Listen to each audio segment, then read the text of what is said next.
I want to talk about this. So my staff has to keep me posted on what y'all got to say.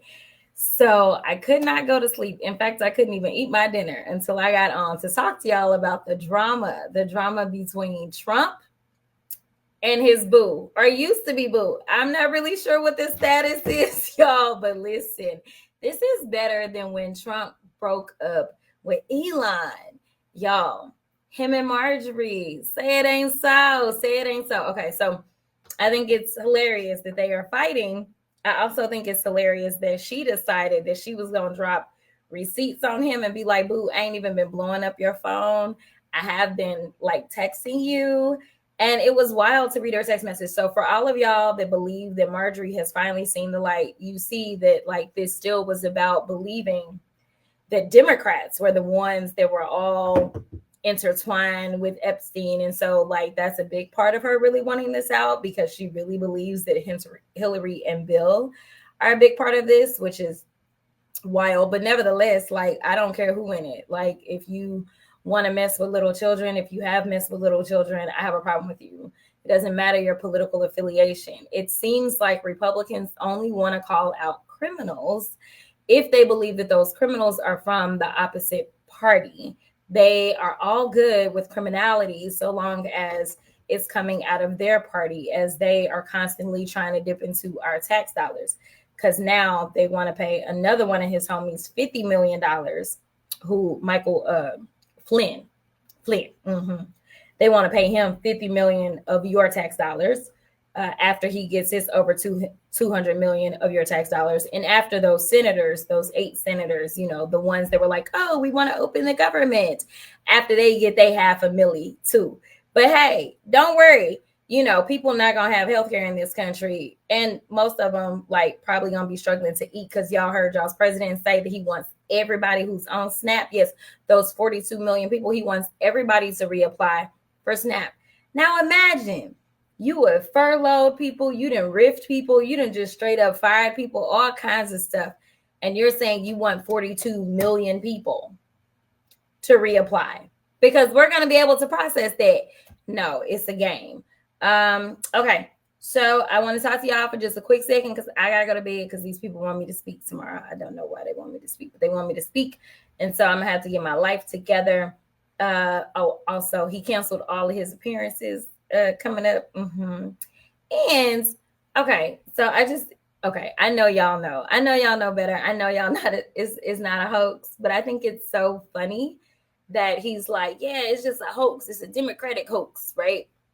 It's a Democratic hoax about the Epstein files, even though his own attorney general said the client list, all of it is sitting on my desk, right? And then she was like, I don't know what y'all talking about. I never said that. But somebody can run the tape on Pam.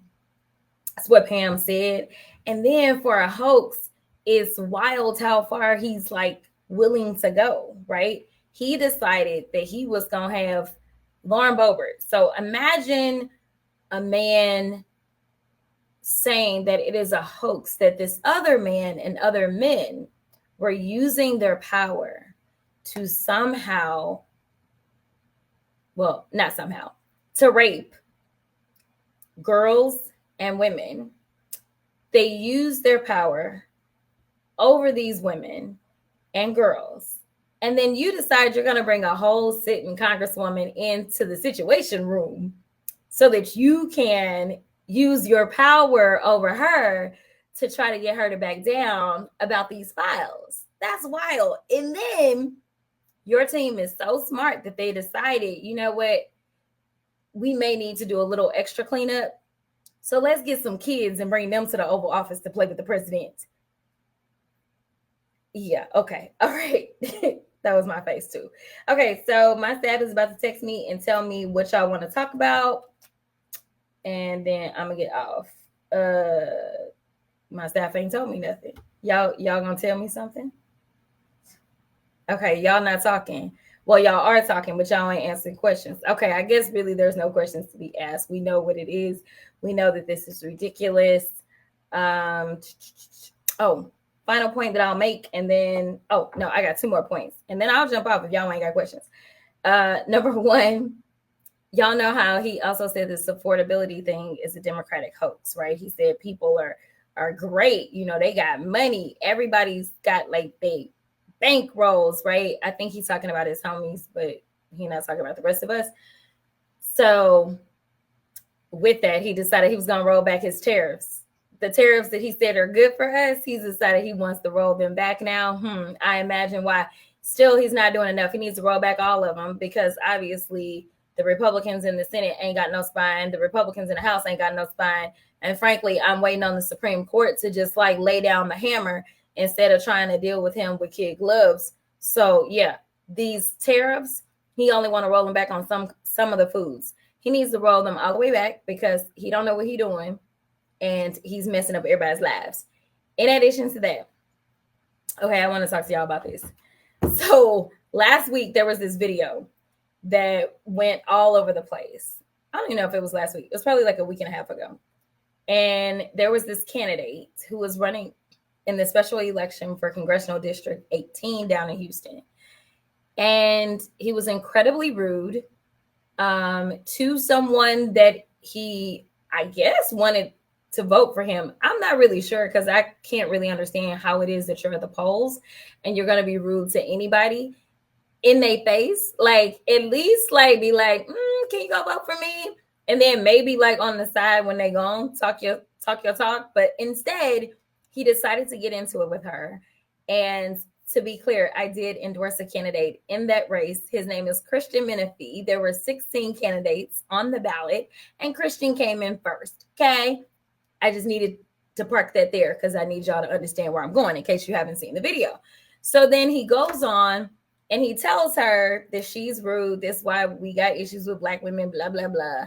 Y'all just loud, abrasive, whatever. And then he goes, you're a Jasmine Crockett type. Yes, that is what he said. And he really thought that was a flex. Mind you, again, the candidate I endorsed in that district came in first.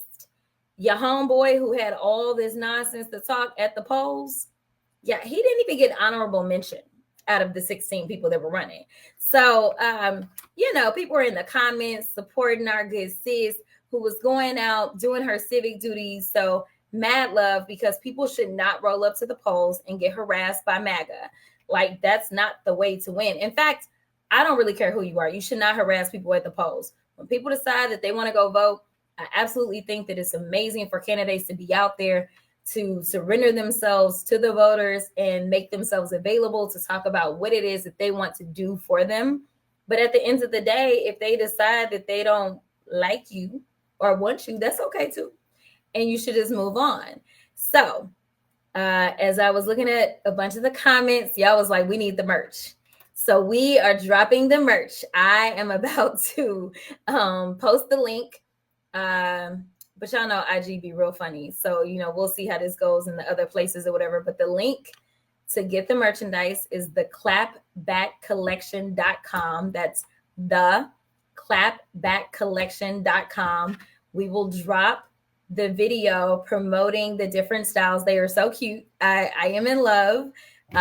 Please let me know what your favorite is in the comments when we drop that video. I'm about to drop it right now. And this is my final call if there are any questions. Okay, Zach is handing me his phone. Yeah. Let's see. Paula wants to know, when are y'all voting on the Epstein files? Good question, Paula. Now, y'all know we got to rely on MAGA Mike to let us know. Now, to explain how this process works, we got the 218 signatures. Let's show some love to number 218, Adelita Grijalva, who is now Congresswoman Grijalva, for signing off and for sounding off. If y'all didn't see her speech on the floor after she was sworn in, baby, she didn't mince words, okay? She let them have it. I am here for the energy, much like her dad. So I'm super excited. But anyway, so it will be as late as the first week of December. Like, if he decides that he wants to hold it off, the latest he can go is the first week of December. We've been told that we're going to vote on it this upcoming week, but it is clear that the president is spiraling more than normal.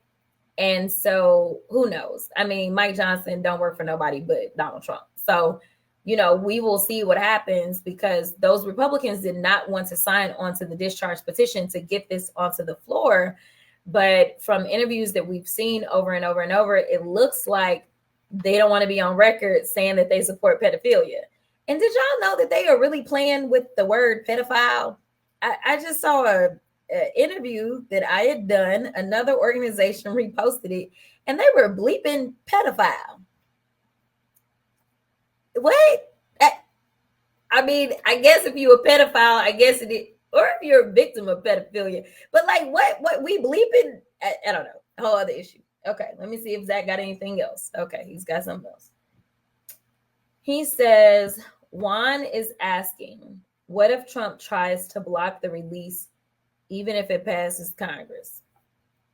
Now, Juan, you doing that high level thinking. No, listen, this is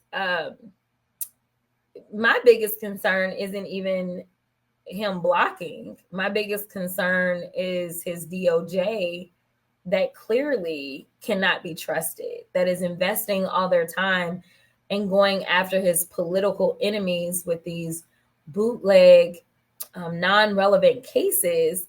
I don't trust that they haven't burnt everything down. I just don't. I mean, I really don't, right? Like, I don't know what mechanisms we have to make sure that even if somebody tries to go in and delete something that we have, like, I don't know, because I've never worked on that side. I've never been a prosecutor. I've always been a defense attorney.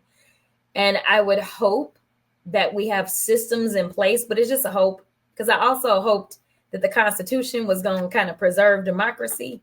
So my biggest concern is actually the DOJ and them engaging in additional criminality, and them removing documents, them destroying evidence. Like, that is actually my bigger concern, because it is clear, specifically because it was Pam Bondi, another woman, imagine that called Lauren Boebert in to like have a talking to her. Like, these people crazy. They are crazy. Listen, they are crazy. They like the mob, they thugs. And that's why it's like, you know what, we got to meet them with the energy that they giving, right? Because thugs don't back down if you're nice to them. Thugs got to be like handled. You know what I'm saying? So yeah. Anything else, Zach? Okay. Zach says nothing else. So that means that